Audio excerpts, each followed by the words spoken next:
जय हिंद साथियों, स्वागत है आपका तैयारी टाइम्स के ऑफिशियल यूट्यूब चैनल पे। तो दोस्तों, करंट अफेयर का सेशन आज फिर लेकर आया हूं मैं आपके लिए और शानदार से क्वेश्चंस होंगे आपके एग्जाम्स की तैयारी में। ठीक है, तो चलिए शुरू करते हैं। देखते हैं पहला क्वेश्चन आपके लिए क्या है। बहुत फ्रेश क्वेश्चन है, कल का ही है और सवाल आपके सामने आप देख सकते हो। Which Indian cricketer known as the modern ball announce retirement from all forms of cricket on August 24, 2025। यानी कि इनमें से किस ऐसे प्लेयर ने क्रिकेट के सारे फॉर्मेट से अपना रिटायरमेंट अनाउंस कर दिया है, ये आपको बताना है। ठीक है बच्चे, चलिए ऑप्शंस आप देख सकते हो कौन कौन से ऑप्शंस हैं।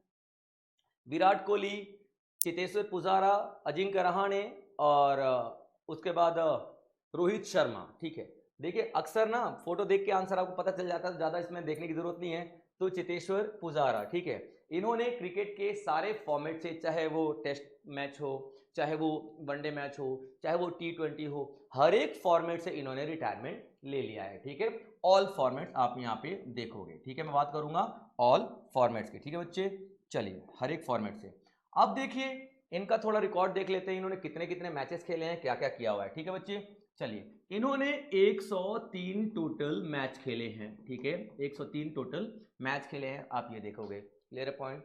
7195 टोटल इन्होंने रन्स मारे हुए हैं, ये भी इंपॉर्टेंट पॉइंट है। ठीक है बच्चे, आता है ना कि कितना क्या क्या करना है ना। और ये 8 ऐसे बैट्समैन बन गए हैं, 8 ऐसे बैट्समैन हैं जिन्होंने भाई साहब टेस्ट मैच में ये रैंकिंग हासिल किया है। ठीक है, 8 बैट्समैन, ठीक है, फॉर टेस्ट मैच, यानी कि भारतीय जितने भी क्रिकेटर्स हैं उनमें 8th रैंक पे ये आ जाते हैं। ठीक है, अब देखिए इस क्वेश्चन में आपको एक चीज दिखेगी कि इनको क्या बोला गया है, मॉडर्न बॉल। मॉडर्न बॉल का मतलब क्या है, एक ऐसा प्लेयर जो पिच पे टिक जाए तो उसको आउट करने में पसीने छूट जाए बॉलर्स के। भैया बॉल दीवार का काम कर रहा है, वो उसको हटा ही नहीं सकता, आउट ही नहीं कर सकते। ठीक है, तो मॉडर्न बॉल कहा जाता है। तो द बॉल किसको कहा जाता था, द बॉल किसको कहा जाता था अगर इनको मॉडर्न बॉल कहा जा रहा है तो। ठीक है, तो ऐसे आप देखना एक और प्लेयर आपके पास आएंगे। Clear point. ठीक है, जस्ट अ मिनट बच्चे, एक मिनट। ठीक है, उनको राहुल द्रविड़, ठीक है, राहुल द्रविड़ की आप बात करेंगे। ठीक है, राहुल द्रविड़ को क्या कहा जाता था, ठीक है, यहां पे द वॉल कहा जाता था, द वॉल। इसीलिए अब द वॉल दो लोगों को तो नहीं कह सकते, तो इन्हें मॉडर्न वॉल कहा जाता है। क्या कहा जाता है, इन्हें मॉडर्न वॉल कहा जाता है। क्लियर पॉइंट याद रखना। ठीक है, मैचेस देख लिया आप लोगों ने, ये सारा कुछ देख लिया। 8 बैट्समैन ये बन गए हैं। अभी ये किसके लिए खेलते थे, आईपीएल की बात करें तो गुजरात टाइटन के लिए खेलते हैं। ठीक है, गुजरात टाइटन के लिए खेलते हैं, याद रखना। ठीक, गुजरात टाइटन के लिए खेलेंगे। ठीक है, और अभी तो खैर नहीं खेलेंगे क्योंकि अनाउंसमेंट कर दिया इन्होंने रिटायरमेंट का। और एक और चीज ये भी है कि ये गुजरात टाइटन से पहले, ठीक है, आरसीबी के लिए खेला करते थे। ठीक है, इससे पहले ये आरसीबी के लिए खेला करते थे, लेकिन इस साल इन्होंने गुजरात टाइटन के लिए खेला है। क्लियर पॉइंट बच्चे यहाँ पे। तो ये करेक्ट आंसर आपका चेतेश्वर पुजारा जी हो जाएंगे। ठीक है, चलिए अब देख लेते हैं इनके बाकी चीजों के बारे में। इन्होंने अभी अनाउंसमेंट किया है अपना रिटायरमेंट, ठीक है, आपको मैं बता चुका हूँ इसके बारे में। उसके बाद आप देखेंगे 103 टेस्ट मैच खेले हैं, ठीक है, और 7195 टोटल इन्होंने रन बनाए हैं। 19 सेंचुरीज मारी है, मॉडर्न वॉल के नाम से इनको जाना जाता है, और राहुल द्रविड़ की जगह इन्होंने नंबर 3rd पर लिया है। Clear point. The wall Rahul Dravid को कहा जाता था और इन्हें मॉडर्न वॉल के नाम से हम लोग जानेंगे। ठीक है, चलिए आगे देखते हैं।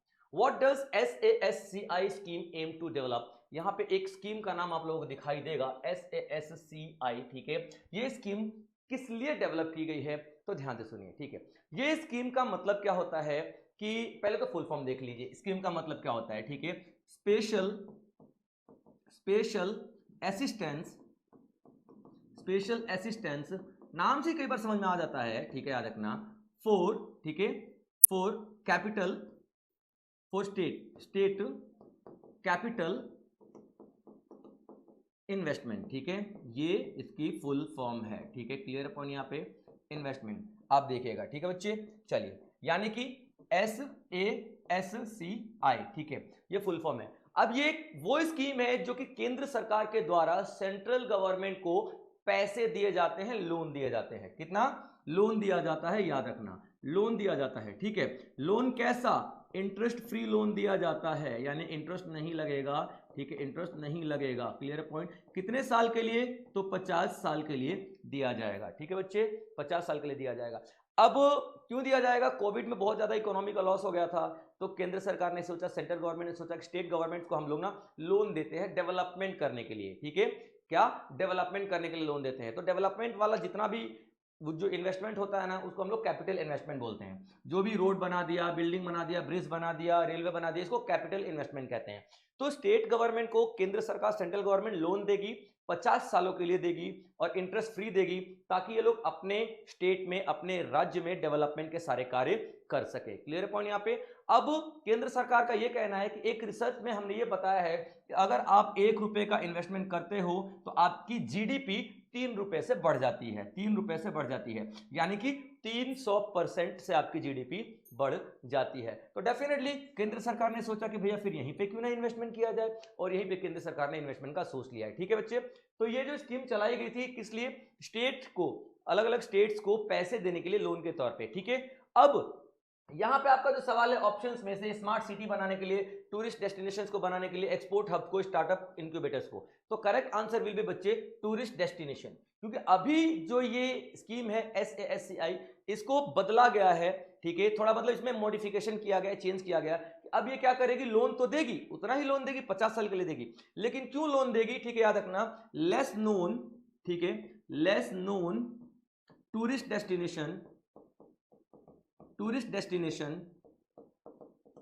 लेस नोन टूरिस्ट डेस्टिनेशन को डेवलप करने के लिए, यानी वो टूरिस्ट डेस्टिनेशन, यानी वो जहां पे हम लोग जाते हैं मौज मस्ती करने के लिए, टूर वाली जगह, उनको डेवलप करने के लिए यहां पे दी जाती है। क्लियर पॉइंट यहाँ पे। तो आपका करेक्ट आंसर यहाँ पे ये हो जाएगा। ठीक है, टूरिज्म मिनिस्टर कौन है फिलहाल यहाँ पे? तो आप देखोगे गजेंद्र शेखावत का नाम आएगा यहाँ पे। ठीक है, क्या? गजेंद्र शेखावत का नाम आप लोग देखेंगे। ठीक है, गजेंद्र शेखावत का नाम देंगे। तो गजेंद्र शेखावत को कितने पैसे मिले हैं? ठीक है, अभी याद रखना 3295 कुछ ऐसे मिले हैं। ठीक है, आप एक बार देख लेना, 3200 आई थिंक 95 है कुछ ऐसे, एक बार पीछे चेक कर लेंगे, कोई दिक्कत नहीं है। ठीक है, इतने करोड़ रुपए फिलहाल मिले हुए हैं। ठीक है, ये सारी आपकी न्यूज है। तो करेक्ट आंसर आपका क्या हो जाएगा बच्चे? ठीक है, टूरिस्ट डेस्टिनेशन को डेवलप करने के लिए SASCI स्कीम चलाई गई है इस साल 2025 वाली।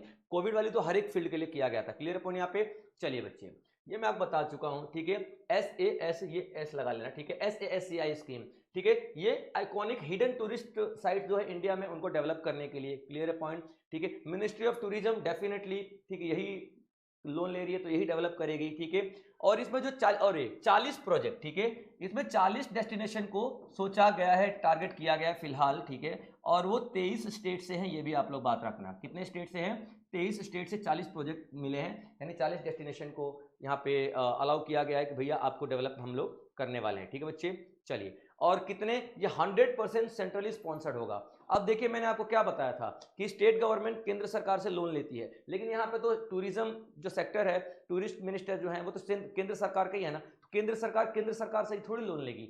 जाहिर सी बात है, लोन तो होगा नहीं, क्योंकि केंद्र सरकार खुद ही को खुद ही लोन देगी नहीं। तो ये 100% सेंट्रली स्पॉन्सर्ड स्कीम है। अगर स्टेट को दिया रहता तो स्टेट तो वापस करती ना लोन, लेकिन यहाँ पे सेंट्रल गवर्नमेंट को क्या ही वापस करेगी। ठीक है बच्चे, तो यहाँ पे 100% सेंट्रली स्पॉन्सर्ड स्कीम है। Clear point. ये आपका क्या है? आंसर और एक्सप्लेनेशन है। Now, till when has the government of India extended the fortified rice scheme, यानी कि भारत सरकार ने फोर्टिफाइड राइस योजना को कब तक बढ़ाया है? सबसे पहले देखिए, जो शब्द सवाल आपके क्वेश्चन में होता है उस पर जोर देते हैं। क्या है ये फोर्टिफाइड राइस, इसके बारे में देखते हैं। ठीक है, तो देखिए, जो चावल या कोई भी अनाज होता है ना, उसमें हर एक विटामिन, हर एक मिनरल तो मिलेगा नहीं। तो यहाँ पे क्या किया गया? चावल को मॉडिफाई किया गया है। ठीक है, फोर्टिफाइड का मतलब मॉडिफाई किया गया है चावल को। क्या किया गया है? मॉडिफाई किया गया है। अब मॉडिफाई किया गया है, इसका क्या मतलब है? ठीक है, कि इसमें अलग अलग मिनरल्स और ऐड किए गए हैं, इसमें अलग अलग तत्व ऐड किए गए हैं, और एक बढ़िया सा चावल बना के लेके आया गया है। Clear point. तो ये फोर्टिफाइड राइस सरकार ने क्या सोचा था, याद रखिएगा। एक तो 2019 में पास हुआ था। ठीक है, 2019 में पास हुआ था, ये बात आप लोग याद रखना। 2022 में इसको पूरी इंडिया का कवरेज मिल गया था, यानी कि अलाउ कर दिया गया था। ठीक है, कि नेशनल कवरेज, यानी पूरी इंडिया में इसको अप्लाई कर दो। ठीक है, क्या? नेशनल कवरेज मिल गया था इसको, याद रखना। ठीक है, और इसके बाद डेडलाइन कब तक थी कि कब तक ये चलेगा? तो मार्च 2024 तक ये चलने वाला था। ठीक है, चलने वाला था, ताकि यानी एक तरीके से खत्म ही हो गया 2024 के मार्च तक, लेकिन इसको सरकार ने फिर से दोबारा से स्टार्ट कर दिया है। और अब कब तक चलेगा, आपको ये सवाल का आंसर बताना है, ठीक है बच्चे, याद रखना। तो दिसंबर 2028 तक ये चलने वाला है, ठीक है। मॉडिफाई किया हुआ राइस वाला वो है, एक सवाल है वो चीज। तो अब ये देखिए कि ये चावल सर कैसे पता चलेगा कि क्वालिटी वाला है, तो इसको अप्रूव कौन करेगा, FSSAI, ठीक है ना, ये अप्रूव करेगा कि हाँ भैया ये अच्छी क्वालिटी का चावल है, ठीक है। और ये चावल अच्छी क्वालिटी का है, ये प्रूफ किससे मिलता है हमको, कुछ जनाब इसलिए मिलता है क्योंकि जितने भी गवर्नमेंट स्कीम्स है ना, जितने भी गवर्नमेंट स्कीम्स है ना, वहां पे यही चावल डिवाइड होंगे, ठीक है, डिस्ट्रीब्यूट होंगे। जैसे कि आंगनबाड़ी स्कीम होते हैं ना, जो मिड डे मील हो गया, वहां पर भी यही चावल खिलाया जाएगा, ठीक है, मिड डे मील हो गया। मिड डे मील को आज की डेट में क्या कहते हैं, मिड डे मील का नाम चेंज हो गया है, कमेंट बॉक्स में आप लोगों को जरूर बताना है, ठीक है। मिड डे मील का नाम बदल दिया गया है, मिड डे मील हो गया, पब्लिक डिस्ट्रीब्यूशन सिस्टम हो गया, यानी कि गांव गांव में जो राशन बढ़ता है वहां पे, तो इसी तरीके के चावल वहां पे डिस्ट्रीब्यूट किए जाएंगे, ये आप लोगों को पता होना चाहिए, ठीक है बच्चे। तो फोर्टिफाइड राइस योजना को दिसंबर 2028 तक एक्सटेंड कर दिया गया है। क्लियर बच्चे, ये सारी की सारी चीजें आप लोगों के सामने है, ठीक है। चलिए अब देखते हैं, अच्छा कुछ इसमें वो भी देख लेते हैं, बजट क्या आता है, कई बार बजट भी आपसे पूछ लिया जाता है, ठीक है। बजट जो है बेटी, ठीक है, 17,282 यानी 17,082 करोड़ का बजट ये पास किया गया है। यहाँ पे थोड़ा एक वो हो रखा है, ये 7 नहीं है, ये 17,082 है, ये पॉइंट भी नहीं है। क्लियर पॉइंट, आप ये वाला चीज देखें, कई बार मिसप्रिंट हो जाता है, कोई बड़ी बात नहीं है, ऐसा हो जाता है, ठीक है। चलिए, now who is the current prime minister of Fiji visiting India in August 2025, ठीक है। फिजी जो है एक आइलैंड कंट्री है पैसिफिक ओशन में, ठीक है। देखिए फिजी क्या है, एक पैसिफिक ओशन, ठीक है, पैसिफिक आइलैंड कंट्री है, पैसिफिक आइलैंड कंट्री है, याद रखना, पैसिफिक आइलैंड कंट्री है, ठीक है, फिजी। पहला पॉइंट ये रहा। तो इसी के प्रधानमंत्री हैं, वो भारत में आ रहे हैं, क्या रहे हैं, आ चुके हैं। 24 से लेकर के 26 अगस्त तक ये भारत में रहेंगे। क्या, 24 से लेकर के 26 अगस्त तक ये भारत में रहेंगे, यानी कि at present he is in India, ये भारत के अंदर में हैं, ये बात याद रखना। Clear point. तो इनका नाम बताना है आपको, तो इनका नाम है सितिवेनी रुबेका, ठीक है, नाम क्या है, सितिवेनी रुबेका, ये रहे, ठीक है, सितिवेनी लिंगमांदा रबुका, ठीक है, ये इनका नाम है। लिंगमांदा नहीं भी रखोगे तो कोई दिक्कत नहीं है, सितिवेनी रबुका आप बोल सकते हो, ठीक है। ये आ रहे हैं, आए हुए हैं भारत के अंदर में। अभी जब आएंगे ना, तो याद रखना सबसे पहले इनका काम क्या है, इंडियन, याद रखना, इंडियन काउंसिल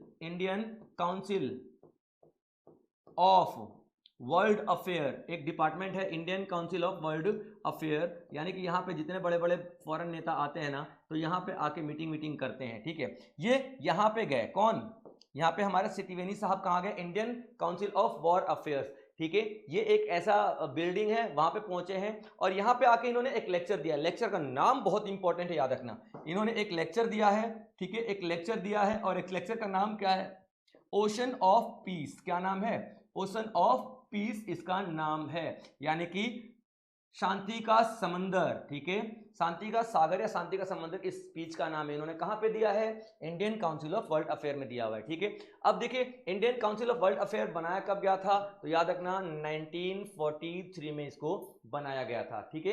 इंटरनेशनल लेवल पे जितने भी डेलीगेट्स आएंगे, मिनिस्टर्स आएंगे, वो यहीं पे आकर मुलाकात करेंगे। ये सितिवेनी साहब आए हैं, प्रधानमंत्री से मिले, द्रौपदी मुर्मू से मिले, ठीक है, अलग अलग और भी ऑफिशियल से मिले हैं, और यहाँ पे जेपी नड्डा से मिले हैं, और बहुत सारे ऐसे बातचीत की जाएगी। कुछ ऑफिशियली ट्रेड वगैरह की बात नहीं करेंगे, ऐसा नहीं कोई ट्रेड करना चाहते हैं, ऐसा नहीं, इनका ये कैजुअल विजिट है, मतलब इस तरीके से आए, चलो घूम फिर के मजे करके आते हैं, इंडिया में क्या दिक्कत है, बढ़िया दोस्ती वोस्ती बन जाएगी, ठीक है, ये चीज याद रखना। अब ये जो नाम है, ये इस लेक्चर का नाम ये इंपॉर्टेंट है कि देखिए अब प्रॉब्लम कहां पे चल रही है, एक इंडो पैसिफिक रीजन है, इंडो पैसिफिक जो आपका समुद्री एरिया है, तो इंडो पैसिफिक रीजन में भाई साहब क्या दिक्कत क्या जा रही है, इंडो पैसिफिक रीजन में, ठीक है, इंडो पैसिफिक रीजन का एक देश है, कौन, फिजी, ठीक है, फिजी इंडो पैसिफिक रीजन का ही एक देश है। और इंडो पैसिफिक रीजन में चाइना अपना दबदबा चाहता है, कौन चाहता है, चाइना अपना दबदबा चाहता है, ठीक है, ऑस्ट्रेलिया अपना चाहता है, ठीक है, और उसके बाद यूएसए अपना चाहता है, जापान अपना चाहता है, ठीक है, इंडिया अपना चाहता है।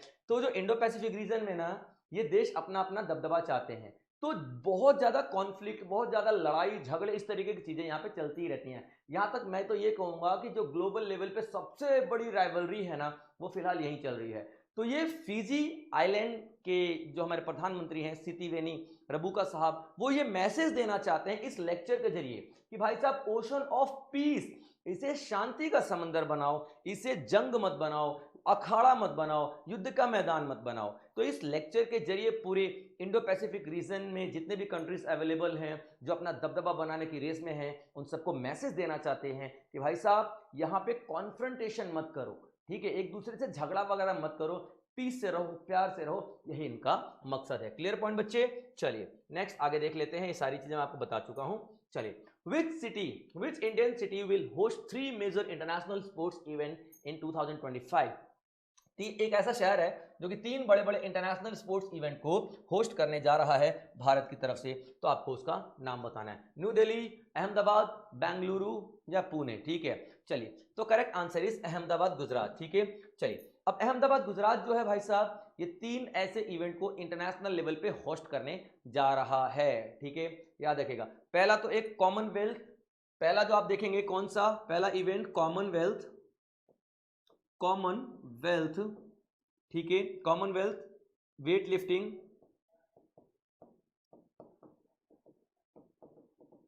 Championship, Commonwealth weight lifting championship. Clear point यहाँ पे याद रखना। ठीक है, ये तो अगस्त में अभी चल ही रहा है। ठीक है, अगस्त 2025। ठीक है, 2025 24 से 30 तक चलेगा आई थिंक। ठीक है, ये देख लेना। क्लियर पॉइंट, ये चीज। और दूसरा ये इवेंट कर रहा है, ठीक है, एक्वेटिक स्पोर्ट्स में, एक्वेटिक। ठीक है, दूसरा कौन सा है ये? ठीक है, एक्वेटिक में। ठीक है, याद रखना। ठीक है, एक्वेटिक स्पोर्ट्स की बात कर रहे हैं, एक्वेटिक स्पोर्ट्स। और कौन से रीजन का? तो एशियन का। ठीक है, तो एशियन का। ठीक है, यानी एशियन एक्वेटिक स्पोर्ट्स को भी ये कर रहा है, जो कि सितंबर अक्टूबर में अनाउंस किया गया है। ठीक है, सितंबर अक्टूबर में होगा। तो दूसरा इवेंट तो ये हो गया।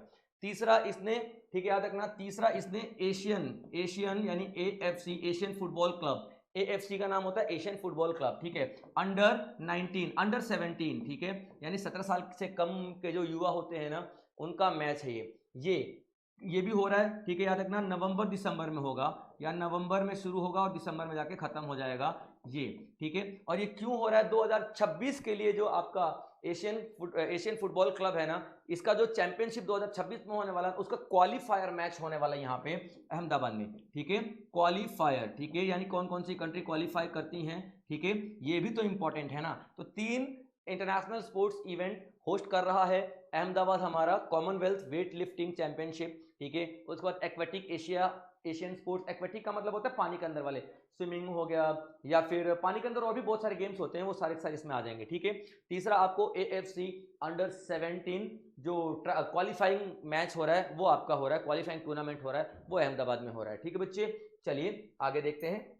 सारी चीजें मैं आपको यहाँ पे बता चुका हूँ। ठीक है, एशियन है तो जापान, ये आपका कोरिया, ये सब कंट्रीज यहाँ पे ज्वाइन करने वाली है, बहुत सारी कंट्रीज होंगी। ठीक है, चलिए, अंडर 17 मैं आपको यहाँ पे बता चुका हूँ। ठीक है, चलिए, India has suspended 11% import duty on cotton till which date? अब देखिए, इंपॉर्टेंट क्वेश्चन है। ठीक है, इंडिया ने 11% का, ठीक है, इंपोर्ट ड्यूटी हटा दिया है। 11% का इंपोर्ट ड्यूटी यहाँ पे हटा दिया है। इसको थोड़ा लॉजिकली समझने की कोशिश करते हैं। ठीक है, अब देखिए, इंपोर्ट ड्यूटी का मतलब क्या है? मान लीजिए कि ये आपका भारत है, मान लीजिए कि ये हमारा भारत है। ठीक है, ये हमारा भारत है, और यहां से कोई भी कंट्री से हम लोग सामान मंगा रहे हैं, राइस मंगा रहे हैं। ठीक है, मान लीजिए राइस नहीं हो, ठीक है, याद रखना, कॉटन, राइस नहीं कॉटन है। ठीक है, यहाँ पे कॉटन हम लोग मंगा रहे हैं, ताकि अब कॉटन जो है क्या होगा, यहाँ पे कॉटन आएगा और उस कॉटन से मिलकर यहाँ पे क्या बनेगा? टेक्सटाइल, कपड़े बनेंगे। क्या बनेंगे?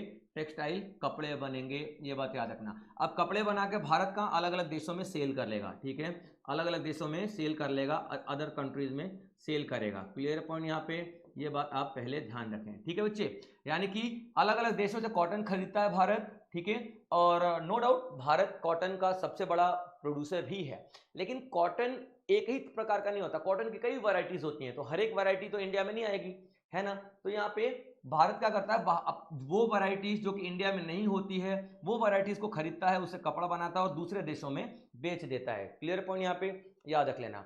अब यूएस ने क्या कर दिया था, टैरिफ लगा दिया था, यूएस ने टैरिफ लगा दिया था। कितना लगाया था आपको पता है अच्छी तरह से, ठीक है, 50% का टैरिफ लगा दिया गया था।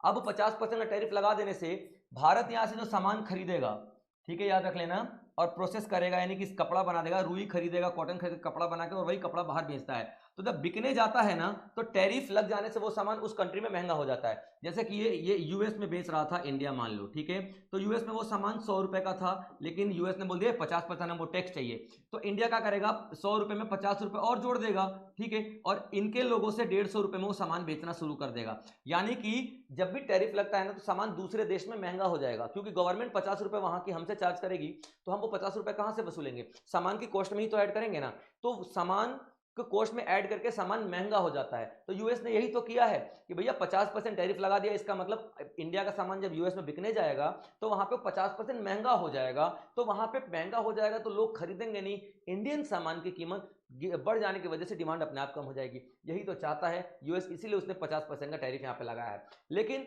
अब गवर्नमेंट ने क्या बोला है कि सर देखो, जो कॉटन के प्रोड्यूसर कंपनीज है ना, उनको एक राहत दे देते हैं हम, क्या कि अगर वो इंपोर्ट करते हैं ना कॉटन कहीं से, ठीक है, तो हम उसी पे टैक्स हटा देते हैं, यानी कि उसी पे हम लोग टैक्स हटा देते हैं, याद रखना। तो कितना टैक्स हटाएंगे हम यहाँ पे, याद रखना 11% का, ठीक है, याद रख लेना 11% का टैक्स लगता था। तो पहले इनको 100 रुपए का जो सामान पड़ता था ना कॉटन, यहाँ पे 11 रुपए सरकार ले लेती थी, तो 111 रुपए का पड़ता था, ठीक है, इंडिया में। इंडिया के जो प्रोड्यूसर्स हैं उनको 111 रुपए का कॉटन पड़ता था, क्योंकि 11 रुपए तो सरकार का टैक्स चला जाता था। सरकार ने बोला हमको 11 रुपए नहीं चाहिए, हमको 11% छोड़ दिया, तुम जाओ, कोई दिक्कत नहीं है। तब अब उनको कितने का पड़ेगा, 100 रुपए का सामान कॉटन 100 ही रुपए का पड़ेगा। तो उनको जब यहाँ पे बेचने से महंगा पड़ रहा था ना यूएस में, तो उनको वहां पे राहत दे दिया सरकार ने कि भाई तुम बिजनेस मत बंद करो, तुम बिजनेस चलते रहो, क्योंकि रोजगार मिलता है, नौकरी मिलती है लोगों को, तुम अपना बिजनेस चलाते रहो। यूएस में महंगा हो गया, ठीक है, तुमको लॉस हो रहा है, कम प्रॉफिट हो रहा है, हम यहां से 11 रुपए अपना छोड़ देते हैं। तो यहाँ पे गवर्नमेंट ने क्या किया है, 11 रुपए छोड़ दिया है एक तरीके से इंपोर्ट ड्यूटी। यानी कि अगर मैं एज अ कंपनी इंपोर्ट करूंगा किसी नेशन से, किसी देश से, तो मेरा 11 रुपए का इंपोर्ट ड्यूटी नहीं लगेगा। यही आपका डिसीजन था, और कब तक नहीं लगेगा ये आपको बता दें, 30 सितंबर 2025 तक के लिए हटा दिया गया है इसको। क्लियर पॉइंट बच्चे याद रखना।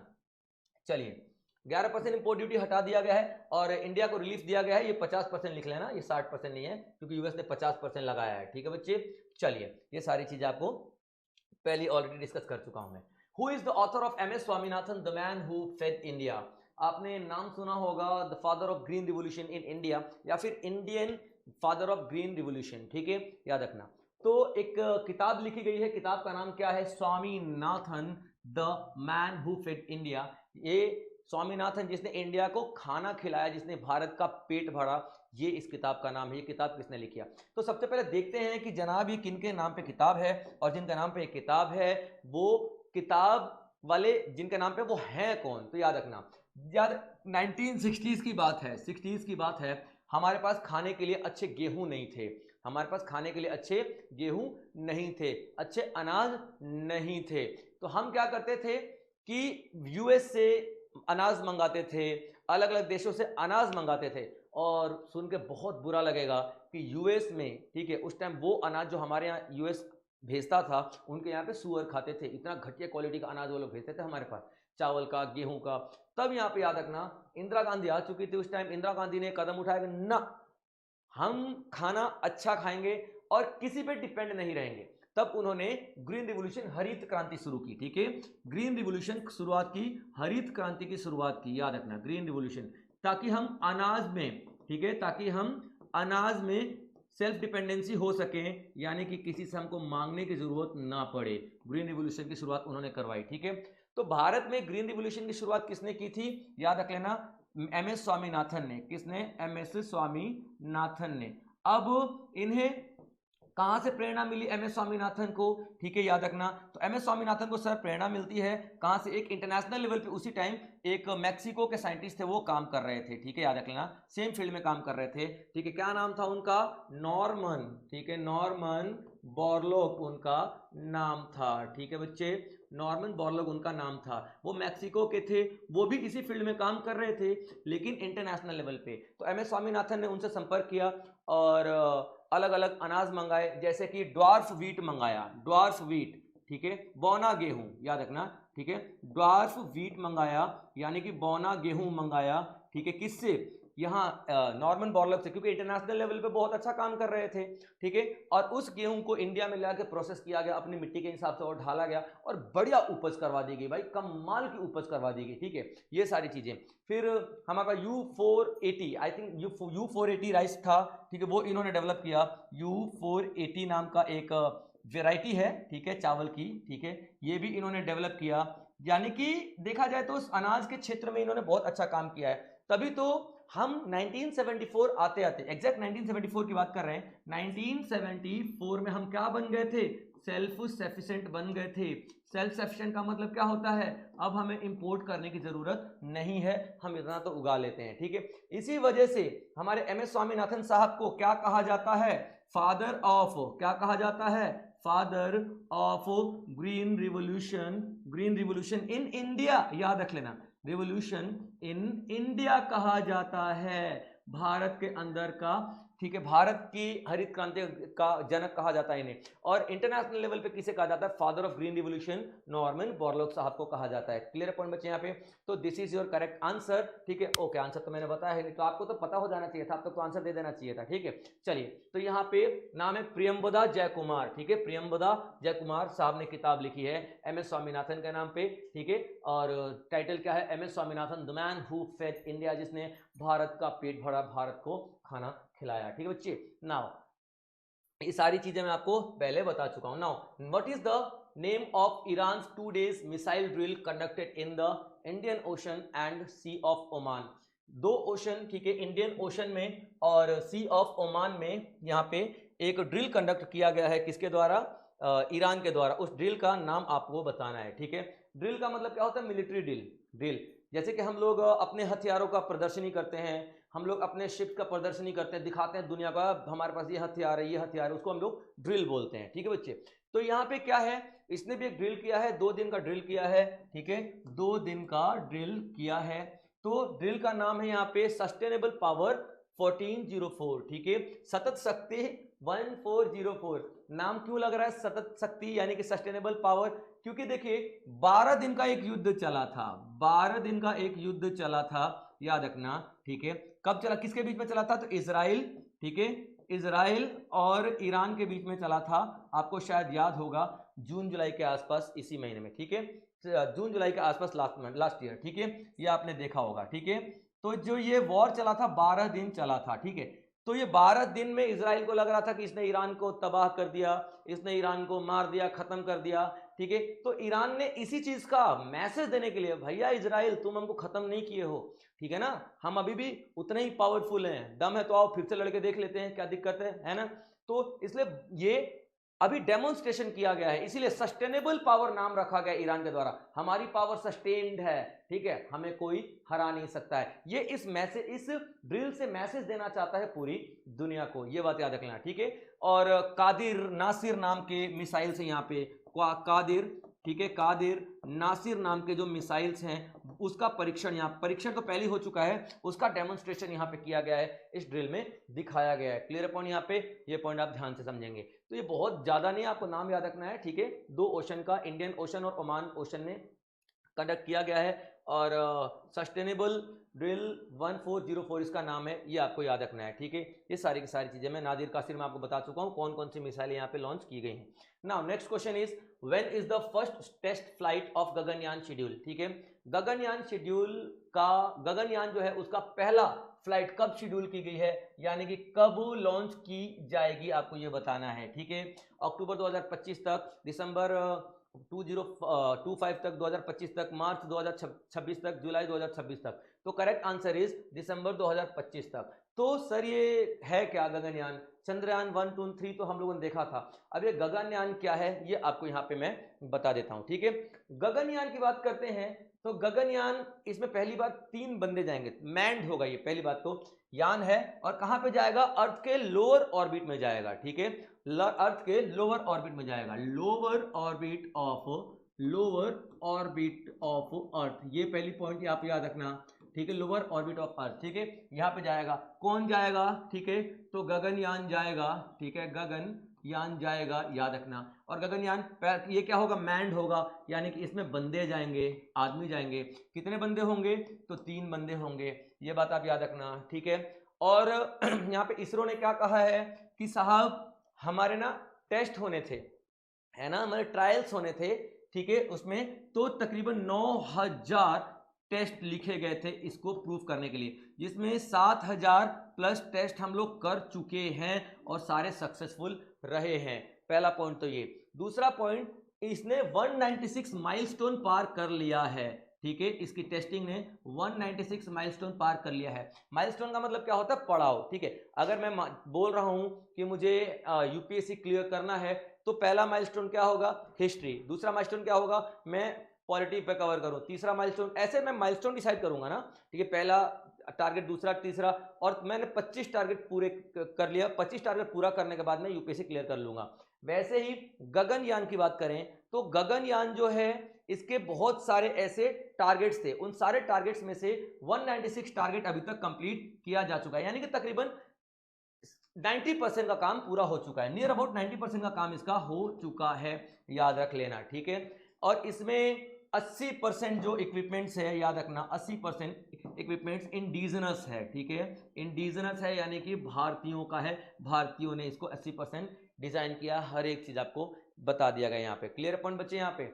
चलिए, अब कौन लॉन्च करेगा, कौन इस तरह इसके जिम्मेदारी लेगा, तो इसरो लेगा, ठीक है। कौन लेगा, इसरो लेगा। इसरो की स्थापना किसने की थी, तो विक्रम साराभाई ने की थी, विक्रम साराभाई ने की थी, याद रखना। कब, 15 अगस्त को और 1969 को। क्लियर पॉइंट, ये इसरो की स्थापना विक्रम साराभाई ने की थी 15 अगस्त 1969 को, और ये गगनयान हमारा शुरू लॉन्च हो जाएगा दिसंबर 2025 में, ठीक है बच्चे। चलिए ना, ये आप बता दूं, इसरो के चेयरमैन वी नारायणन ने ये अनाउंसमेंट किया हुआ है। इंडिया का पहला मैंड यानी पहली बार इसमें आदमी जाएंगे, 3 आदमी, ठीक है। 80% जो है पूरा कंप्लीट हो चुका है टेस्ट वेस्ट, और इसका 80% इंडिजिनस खर्चा लगा, यानी कि भारत की टेक्नोलॉजी लगी है। इसरो ने 196 माइलस्टोन कवर कर लिए हैं, और ये अनाउंसमेंट कहां पे किया है, भारत ने ग्लेक्स 2025 कॉन्फ्रेंस, यानी कि एक ऐसी कॉन्फ्रेंस होती है जहां पे इंटरनेशनल लेवल पे लोग आके अपनी अपनी टेक्नोलॉजी का अनाउंसमेंट करते हैं, डेमोन्स्ट्रेशन करते हैं। Now, which exercise was launched by the Indian Army at Laipuli, Tinsukia district of Assam in 2025, ठीक है। याद रखिएगा कि एक टेस्ट कंडक्ट किया गया इंडियन आर्मी के द्वारा, ठीक है। कहां पे, लाइपुली जगह है, कहां पे, तिनसुकिया डिस्ट्रिक्ट ऑफ आसाम, आसाम का एक डिस्ट्रिक्ट है तिनसुकिया, तिनसुकिया में एक गांव है, एक रेंज है, ठीक है, लाइपुली, वहां पे एक एक्सरसाइज कंडक्ट किया गया है। एक्सरसाइज का मतलब आर्मी, एयरफोर्स, नेवी वाली जो एक्सरसाइज होती है, उस तरीके के एक्सरसाइज कंडक्ट किया गया है। लेकिन अच्छी बात क्या है, याद रखना, यहाँ पे इस एक्सरसाइज की बताते हैं, ठीक है। ये जो एक्सरसाइज का, पहले तो आपको नाम बताना है, ये आपका क्वेश्चन, ठीक है बच्चे। तो नाम आप देखेंगे, एक्सरसाइज वज्र प्रहार, एक्सरसाइज समन्वय शक्ति, एक्सरसाइज युद्ध अभ्यास, और एक्सरसाइज मित्र शक्ति। तो एक्सरसाइज समन्वय शक्ति, ठीक है, ये पॉइंट आप याद रखना, ठीक है। समन्वय शक्ति जो है कब से कब तक चलाया गया है, समन्वय शक्ति जो है कब से कब तक चलाया जाएगा, याद रखना, 20 से 30 अगस्त तक यहाँ पे चलाया जाएगा। पहला पॉइंट आपको ये याद रखना है, ठीक है। और ये क्या है, यहाँ पे मिलिट्री, इंडियन आर्मी ने स्टार्ट तो किया है, नो डाउट, ठीक है, लेकिन ये एक डिफेंस प्लस सिविल एक्सरसाइज है, ठीक है, याद रख लेना, ये डिफेंस प्लस सिविल, यानी कि यहाँ पे डिफेंस की यूनिट्स भी होंगी, जैसे कि आर्मी हो गया, ठीक है, एयरफोर्स हो गया, पुलिस हो गया, ठीक है, ये अलग अलग, पुलिस हो गया, ये सब अलग अलग, प्लस सिविल डिपार्टमेंट, सिविलियंस भी होंगे। ये हमेशा नहीं होता है, रेयर केस है ये, ठीक है, सिविलियंस। तो यानी कि आसाम के जितने भी सिविल के डिपार्टमेंट वाले हैं, ठीक है, सिविल ऑफिसर्स वाले हैं, ठीक है, मिनिस्ट्री वाले हैं, वो सब यहाँ पे इस एक्सरसाइज में पार्टिसिपेट करेंगे। कौन सी, आर्मी द्वारा जो कंडक्ट किया जा रहा है समन्वय एक्सरसाइज। यूं तो आप लोगों ने देखा होगा कि 2 देशों की आर्मी ने मिलकर एक्सरसाइज कंडक्ट कर लिया, 2 देशों की एयरफोर्स ने मिलकर कंडक्ट कर लिया, या फिर 2 राज्यों ने मिलकर कुछ ऐसा एक्सरसाइज कर दिया है। यहाँ पे क्या किया जा रहा है, आसाम की सारी सिविल यूनिट्स, सिविलियन यूनिट्स और डिफेंस वाले मिलकर इस एक्सरसाइज को कर रहे हैं, और ये 20 से लेकर के 30 अगस्त तक ये लोग करेंगे, जिसका नाम क्या है, समन्वय शक्ति। ठीक है, चलिए अब देख लेते हैं यहाँ पे। ठीक है, मिलिट्री और सिविल इंटीग्रेशन, मैं आपको बता चुका हूं सिविल और मिलिट्री इंटीग्रेशन दोनों मिलकर यहाँ पे काम करेंगे। कोलैबोरेशन कौन करेगा? इंडियन आर्मी और असम और मणिपुर के जितने भी ऑफिशियल हैं, ऑफिसेज हैं, चाहे वो पोस्ट ऑफिस ही क्यों ना हो, उसके लोग भी यहाँ पे जाएंगे। चाहे कोई ऐसा गवर्नमेंट कार्यालय ही क्यों ना हो, कार्यालय ही क्यों ना हो, तो उसके भी लोग यहाँ पे जाएंगे, पार्टिसिपेट करेंगे। Clear point. देखो जैसे army, air force, police, intelligence, NDRF, SDRF, BRO, GD, railway, medical, oil India, मतलब सब इस एक्सरसाइज में पार्टिसिपेट करेंगे ताकि हर तरीके से सुरक्षा को यहाँ पे सिक्योरिटी किया जा सके। Clear point. और मैंने क्या बताया था, 20 से लेकर के 30 अगस्त तक। ठीक है, और ऐसी एक्सरसाइज मणिपुर में भी चल रही थी। ठीक है, चली रही है अभी तो 2025 में, याद रखना, और जिसका नाम क्या है, सद्भावना प्रोजेक्ट। Clear point. ये समन्वय अलग है और ये सद्भावना प्रोजेक्ट अलग है। सद्भावना प्रोजेक्ट सिर्फ मणिपुर में चल रहा है, याद रखना, और जो असम में चल रहा है, ठीक है, वो समन्वय है। ठीक है, समन्वय एक्सरसाइज चल रही है। क्लियर पॉइंट बच्चे। चलिए now next question, the RBI's flexible inflation target, ठीक है, टारगेटिंग फ्रेमवर्क करेंटली यूजेस विच सीपीआई टारगेट। याद रखना क्या कह रहा है ये, आरबीआई का लचीला मुद्रास्फीति लक्ष्यकरण ढांचा वर्तमान में किस सीपीआई लक्ष्य का उपयोग करता है। सवाल थोड़ा टेढ़ा है बट मैं आपको बता देता हूं। ठीक है, याद रखना ये क्या कह रहा है, flexible inflation targeting, flexible inflation, तो बीच में क्या आ रहा है, इन्फ्लेशन, यानी कि महंगाई, मुद्रास्फीति। ठीक है, क्या, मुद्रास्फीति यानी कि महंगाई। क्लियर पॉइंट, ये बात हो रही है। और ये क्या हो रहा है, फ्लेक्सिबल यानी कि चेंज होता रहेगा, चेंज होता रहेगा। क्लियर पॉइंट, यानी कि चेंज होता रहेगा, बढ़ भी सकता है और घट भी सकता है। फ्लेक्सिबल का मतलब ये हो गया। और टारगेटिंग, कितना चेंज हम लोग टारगेट कर रहे हैं, यानी कि कितने से कितने परसेंट तक का चेंज हो सकता है हमारे इन्फ्लेशन में, मुद्रास्फीति में, ये आपका सवाल है। ठीक है बच्चे, तो मैं आपको बता दूं 2016 में मॉनेटरी पॉलिसी कमेटी का गठन हुआ था। आरबीआई का एक वो है, अंग है। ठीक है, आरबीआई का एक अंग है, क्या नाम है इसका, monetary policy committee, monetary policy committee. Clear point यहाँ पे, मॉनेटरी पॉलिसी कमेटी, याद रखना, मॉनेटरी पॉलिसी कमेटी। और मॉनेटरी पॉलिसी कमेटी ने क्या कहा था कि जो महंगाई की जो दर है, इन्फ्लेशन रेट है ना भाई साहब, ठीक है, वो कितनी होनी चाहिए, आप लोगों को बता दें तो 4% होनी चाहिए। कितनी, 4% होनी चाहिए inflation rate. This is the best condition for any economy, सबसे बेहतरीन सिचुएशन है ये अगर किसी भी अर्थव्यवस्था में 4% का मुद्रास्फीति है तो। लेकिन अगर कम हो तो कितनी, कम हो तो -2 कर दो। ठीक है, तो आपका 2% तक होनी चाहिए। और सर ज्यादा महंगाई बढ़ जाए तो कितनी बढ़नी चाहिए, तो +2 कर दो, यानी कि 6% तक होनी चाहिए, यानी कि 4%। ठीक है, ±2। ठीक है, यानी 4% तो बेस्ट है, लेकिन अगर एडजस्ट किया जा सकता है, ये वाला मुद्रास्फीति को एडजस्ट किया जा सकता है, तो टारगेट क्या होना चाहिए, यही है ना क्वेश्चन में, देखो तो टारगेट क्या होना चाहिए। ठीक है, तो आपका ±4% होना चाहिए। देख लो +-4% कहां है यहाँ पे। ठीक है, कितना हो गया, मतलब ठीक है ये रहा। ठीक है, 4% होना चाहिए बेस्ट। ठीक है, बट विद इन 2 से 6% के बीच में भी चलेगा, यानी कि मैंने क्या बताया था, 4% बेस्ट है, और कम से कम हो तो 2%, और ज्यादा ज्यादा हो तो 6%, यानी कि 4% बेस्ट है और 2 से 6% के बीच में होना चाहिए, वही आपका ये सवाल कह रहा है। क्लियर पॉइंट बच्चे, तो correct answer will be b, 4% within 2 to 6%। Now question arises, सवाल ये बनता है कि सर महंगाई जितनी कम हो उतना अच्छी बात है ना। ठीक है, यानी कि 2% क्या 1% हो जाए तो आप बोलोगे कि खराब कंडीशन है। ठीक है, बिल्कुल खराब कंडीशन है भाई साहब, 0% बिल्कुल खराब कंडीशन है, 2% तो कम से कम महंगाई होनी ही चाहिए। और क्यों होनी चाहिए, देखिए फॉरेन कंट्रीज हमारे यहाँ पे तभी इन्वेस्टमेंट करेंगी जब उनको ये दिखेगा कि देश में पैसा है, यहाँ के लोग हमारा सामान खरीदेंगे, तो फॉरेन कंट्रीज इन्वेस्टमेंट करेंगी ना। लेकिन यहाँ पे महंगाई नहीं हो रही है। ठीक है, महंगाई नहीं बढ़ने का क्या मतलब है कि महंगाई तब बढ़ती है जब लोगों के पास पैसा होता है। ठीक है, इन्फ्लेशन, याद रखना, इन्फ्लेशन की मैं बात करूं ना, इन्फ्लेशन तब बढ़ता है जब लोगों के पास पैसा बढ़ता है, पैसा होता है। तो याद रखना, पैसा ही नहीं है तो लोग खरीदारी नहीं करेंगे, खरीदारी नहीं करेंगे तो सामान महंगा क्यों होगा, पैसा है, याद रखना यहाँ पे पैसा है, इसलिए लोग ज्यादा खरीद रहे, इसलिए महंगाई बढ़ रही है। लेकिन यहाँ पे अगर महंगाई कम हो रही है, इसका मतलब लोग खरीद ही नहीं रहे हैं। और क्यों नहीं खरीद रहे, लोगों के पास पैसा ही नहीं है। तो बाहर की कंट्रीज क्यों इन्वेस्टमेंट करेंगी भारत के अंदर में, अगर भारत के लोगों के पास उनका सामान खरीदने का पैसा ही नहीं है।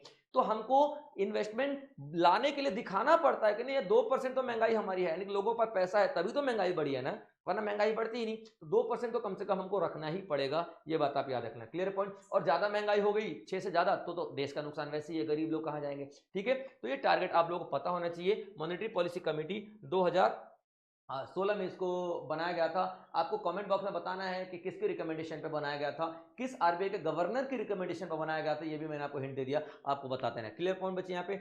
चलिए अब देखते हैं 4% का एस्टिमेशन मेंटेन रखना है हमको, लेकिन 2 से 6% के बीच में भी हम लोग रख सकते हैं। 4% is the best condition. Clear point.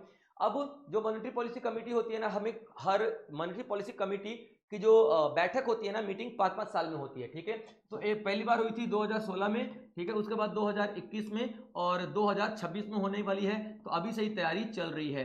तो 2025 में डिसाइड कर लिया जाएगा कि 2026 में क्या क्या चीजें हमको अप्लाई करनी है, तभी तो अनाउंसमेंट होगा। इसी वजह से ये सारी डिस्कशन अभी चल रहा है। क्लियर पॉइंट बच्चे यहाँ पे। चलिए ये सारी चीजें वही हैं जो मैं आपको बता चुका हूँ, इस पर आप लोग देखने की जरूरत नहीं है, स्क्रीनशॉट ले सकते हो। ठीक है, चलिए नाउ अगला क्वेश्चन आता है, NASA launched which AI model in August 2025 to predict space weather. यानी कि याद रखना, मौसम की भविष्यवाणी, अंतरिक्ष मौसम की भविष्यवाणी करने के लिए नासा ने ऐसा कौन सा एआई मॉडल लॉन्च किया है। ठीक है, कि वो हमको पहले ही बता देगा, मौसम की जानकारी दे देगा। Clear point. तो सर मौसम की जानकारी तो हमको पहले से भी होती है कि मौसम की बारिश होने वाली है और तूफान आने वाला है, आप लोग सचेत रहें, ये तो पहले से भी हो रहा है। तो ऐसा क्या बताएगा यहाँ पे नासा? तो बच्चे सबसे पहले कि 2 घंटे पहले बताएगा। ठीक है, 2 घंटे पहले बताएगा, पहला पॉइंट आपको ये ध्यान में रखना है। क्लियर है पॉइंट, 2 घंटे पहले। और 16% ज्यादा एक्यूरेट बताएगा। ठीक है, 16% ज्यादा एक्यूरेट बताएगा, ये आप याद रख लेना। क्लियर है पॉइंट। 2 पॉइंट से आपका इंपॉर्टेंट होगा क्वेश्चन। तीसरा पॉइंट, ये एआई मॉडल होगा। ठीक है, ये एआई मॉडल होगा, यानी कि खुद ही बता देगा सारा कुछ प्रेडिक्ट करके। Clear point. तो सर एआई कैसे बताएगा, हमें ये नहीं समझ में आ रहा है। तो एआई क्या करेगा, जो मौसम का परिवर्तन का पैटर्न है, पैटर्न, ठीक है, लास्ट 10 साल का, ठीक है, लास्ट 10 साल का पैटर्न को ये देखेगा। ठीक है, पैटर्न को ये ऑब्जर्व करेगा, उसी आधार पर ये सारा का सारा हमको क्या दे देगा, ब्यौरा दे देगा कि भाई साहब ये तूफान आने वाला है, ये होने वाला है, और 2 घंटे पहले ये दे देगा। ये पूरा पूरा आप देखना। बट नाम क्या रखा गया है सर, ये तो बता दो क्वेश्चन वाला। तो नाम रखा गया है सूर्या। सूर्या, ठीक है, नाम रखा गया है सूर्या। वो साउथ की फिल्म वाला सूर्या नहीं है, ये हमारा सूर्य देवता की बात कर रहे हैं। और सर नासा सूर्य क्यों रख रहा है? क्योंकि संस्कृत लैंग्वेज जो है ना, सबसे पुरानी लैंग्वेज मानी जाती है, और संस्कृत लैंग्वेज में सूरज को सूर्य ही कहते हैं। ठीक है, तो ये आपसे पूछा भी जा सकता है कौन सा लैंग्वेज से लिया गया है, तो संस्कृत लैंग्वेज से लिया गया है। तो देखो नासा संस्कृत का इस्तेमाल कर रहा है। ठीक है, और हमारे यहाँ पे संस्कृत बोलने में लोगों को शर्म आती है। शर्म क्या आती है, समझ में ही नहीं आएगा, एक 2-4 वर्ड बोल दो तो इन लोगों को। ठीक है, तो ये चीज नहीं होना चाहिए भाई। तो देखिए कौन सा एआई मॉडल लॉन्च हो रहा है, तो सूर्या नाम का एआई मॉडल लॉन्च कर रहा है, जो कि वेदर फोरकास्टिंग करेगा हमारे लिए। क्लियर पॉइंट बच्चे। चलिए अब देख लेते हैं, सूर्या एआई मॉडल की बात कर रहे हैं, ये प्रेडिक्ट करेगा, नासा ने डेवलप किया हुआ है इसको। ठीक है, और नासा को सपोर्ट करने वाली 3 और कंपनियां हैं, यूएस की ही हैं। ठीक है, यहाँ पे NAIRR पायलट, NSF और NVIDIA। क्लियर है, ये क्या करेगा, पूरा मौसम, जो तूफान वूफान, ये सब कुछ हमारे पहले ही बता देगा। ठीक है, 2 घंटे पहले बता देगा। और कैसे बताएगा, ये किस बेस पे, ये किस आधार पे बताएगा, कि यहाँ पे याद रखना, सोलर डायनेमिक्स ऑब्जर्वेशन, यानी 2010 से जो भी पैटर्न चल रहा होगा, ठीक है, सूरज का और मौसम का, यहाँ पे वेदर का, उसको स्टडी करेगा लास्ट 10 ईयर का। Clear point. अब देखना, ये 9 साल, ठीक है, 9 साल का जो पूरा डेटा है, वो सारा डेटा को यूज करेगा। Clear point. और 2 घंटे पहले हमें यहाँ पे पता चल जाएगा किसी भी घटना के बारे में। ठीक है बच्चे, चलिए, तो ये था आपका, ठीक है, वो लास्ट क्वेश्चन। लास्ट क्वेश्चन तो लास्ट ही है, बट इसका सारा पॉइंट मैं पहले बता चुका हूँ। 16% सूर्या कहेंगे, ये सारी चीजें। ठीक है, अच्छा नासा की बात करें, ठीक है, नासा कब बनाया गया था, तो 1958 में बनाया गया था। ये पॉइंट याद रखना, वॉशिंगटन डीसी याद रखना। ठीक है, वॉशिंगटन डीसी याद रखना। ठीक है, पॉइंट यहाँ पे, ये इसका हेडक्वार्टर होगा। क्लियर पॉइंट लिखा भी है मैंने, आपको बता भी दिया है। ठीक है, क्लियर पॉइंट बच्चे यहाँ पे।